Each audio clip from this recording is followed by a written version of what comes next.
Wild horses wouldn't normally drag me to a tarot reading because I'm a skeptic, but I'm the worst kind of skeptic.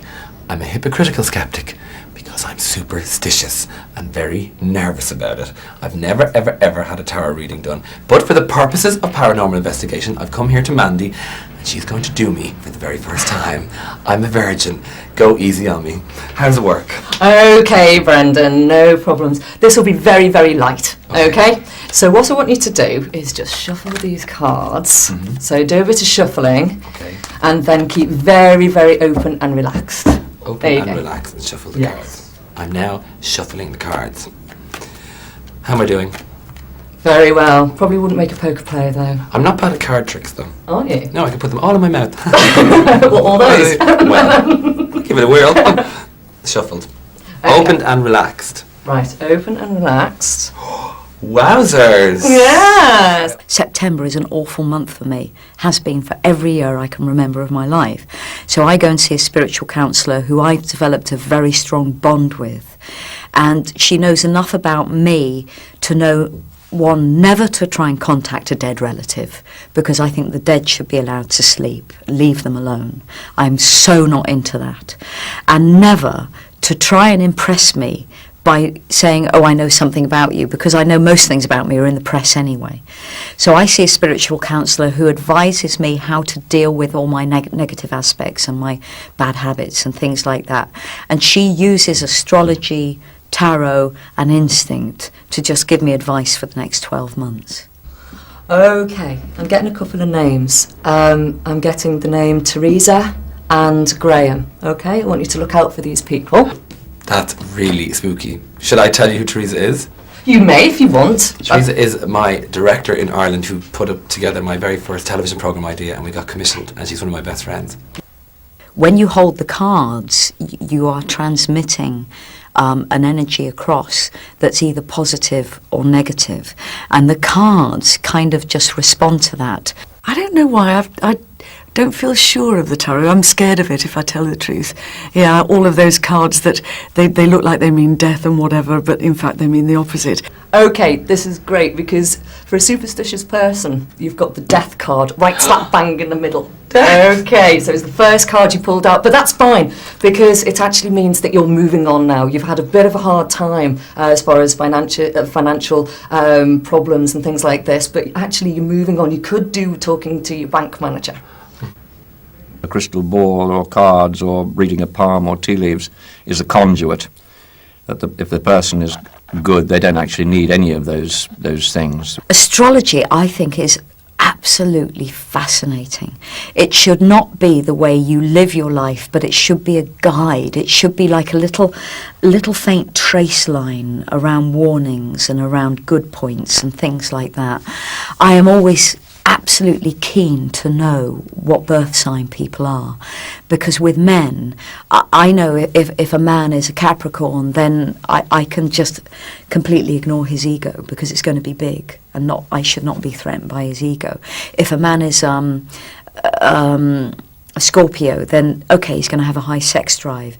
It's just a great way of understanding people, so you are not threatened by their characteristics that they can't help but have. Also, the name Michael is coming up. I want you to look out for him. Now, this person is really okay. This is a wind-up. It's not. Oh my God, go on. Okay. I've had my palms read. I probably did it as a kid at Madame Whatnots at the circus or the fair or something, but I seriously had them read about 9 months or a year ago, I suppose, for a television programme, and I was absolutely horrified by the accuracy of what he had no idea whose hand it was, and no rings or anything on it. It just I was completely shrouded, and I just stuck my hands out, and he was very, very accurate indeed.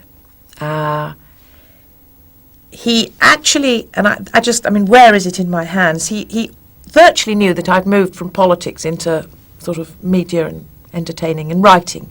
He knew I'd written a book. I mean, it's extraordinary. So there you go. You're weird. I am. You know too much.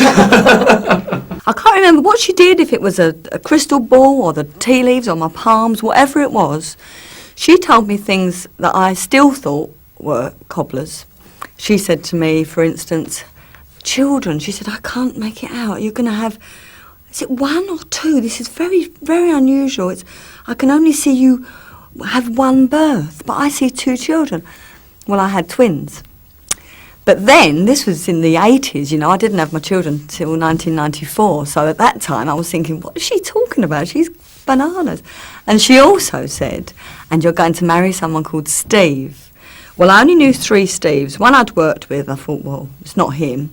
He was gay. There was another one who I went out with, my first boyfriend. I thought, well, you know, forget him. I would never marry him. And the other one was Steve Stroud, and I knew. And Steve was a musician that I'd worked with for years.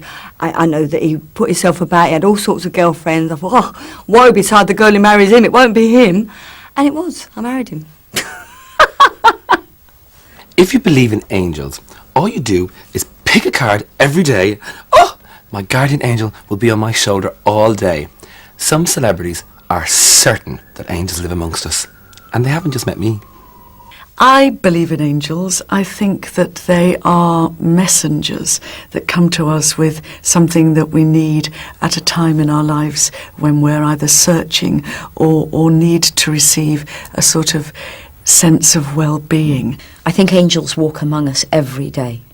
I had an experience, a really mundane experience, about 25 years ago, when I was on a tube station platform and I was so hacked off with life and the train was about to come, and I thought it'd just take a split second to jump and it's over. And I had bright pink hair and I was dressed as a punk, and I was often mistook for a prostitute in those days. The amount of men that came up to me and pestered me thinking that I was an easy picking, and it made me a very aggressive feminist. And I was on this platform and this little old Jewish man was hovering around me, and I was just thinking, he's going to come up to me and I'm going to smash him in the face. He's going to make a proposal. And he hovered, and he was actually very friendly, and he said, have I got the time? And I said, it's 12:10 in my, quite aggressive bugger off manner. And he kept hovering, and I thought, I'm going to get really, really cross with him. And then he just said, don't worry, because tomorrow everything will change. And, I instantly felt ashamed with myself because I was ready to kind of plonk him on the nose. And the train came, and I looked round, and I just thought I was going to say thank you, because he didn't have to speak to me, and he was friendly, and I was a punk rocker, and I did look quite sinister. And I looked round, and the platform was empty. And the next day I got a tape through the letterbox, and it was It's a Mystery, which was my first big hit. And my life changed that day. It changed considerably. And I just believe he was an angel. I have a great friend called Helen who was travelling back up north. She'd come down for her mother's funeral to London, and her husband wasn't able to be with her because he was ill. And she was waiting on the platform for the train, and the rain was lashing and it was a really grey day, lots of umbrellas out.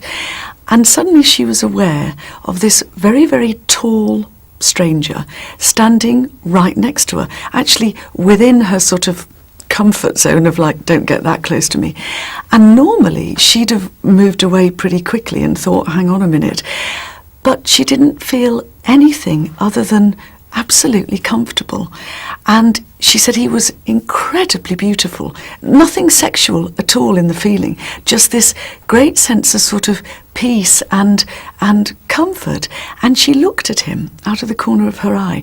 And what was really odd was the fact that he was immaculate, head to foot, absolutely like somebody had just dressed him out of a magazine or a shop.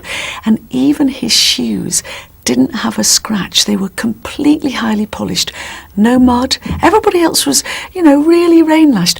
No mud on him, no water on him, just like he'd stepped out of this sort of commercial. My wife and I had separated, and I was living in my new apartment.